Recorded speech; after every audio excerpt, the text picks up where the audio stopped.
Alright, y'all, I said that I would journal about godly men, and I started that today.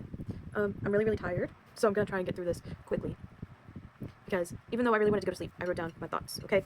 So, I went in my Bible app, it's the U version. It's the U version of the app, so it has all of the translations, and I have a hard time going through King James, which, because it's old people speak, and I don't mean that in like an, oh, back in my day kind of speak, I mean in like Old English, and I have a hard time understanding it. So what I'll do is I'll read it in King James, I'll read it in English Standard Version, and then based off those two translations, I'll take that in and take what I think it means from that, alright? And in my Bible app, I searched godly men. And what I got, the first result was Psalms 12,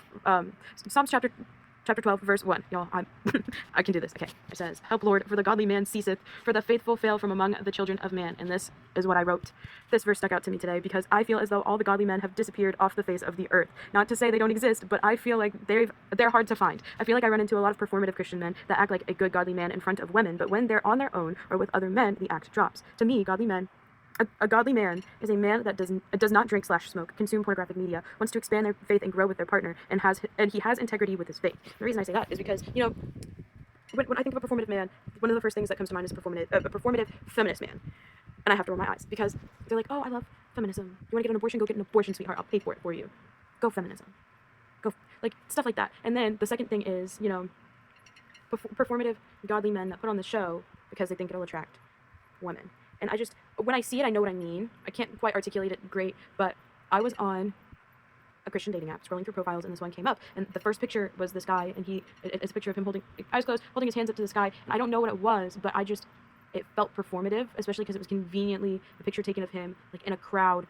There's lights everywhere. I don't know. Maybe I jumped to a conclusion. He could have been a great guy, maybe not necessarily performative. But then as I scrolled and saw some of the things that he was saying, I was like, this doesn't feel genuine to me.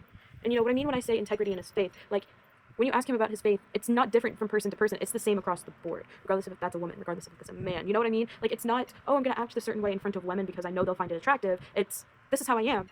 I am this way with anyone. If a woman approaches me and asks me about this, I'm going to give her the same answer I would give a man because I'm not trying to impress her with my faith. And okay, yeah, there are some women like that too. I'm not going to point all the fingers at the men. And I'm not going to say like, ooh, I'm a godly woman. No, I possess traits that are godly, but I know I can do more to be a more godly woman. Like, I'm not going to sit here and be like, oh yeah, I know everything in the Bible. No, I didn't start journaling until today. And I'm definitely not the best example of a godly woman, but there are some qualities that I possess that I think would make me a godly woman. I wouldn't say very, but majority of the time I am a modest dresser. I wear shorts underneath all of my skirts and my dresses, regardless of how long or short it is. I don't typically wear like super short shorts, super short skirts. I don't show my cleavage a lot.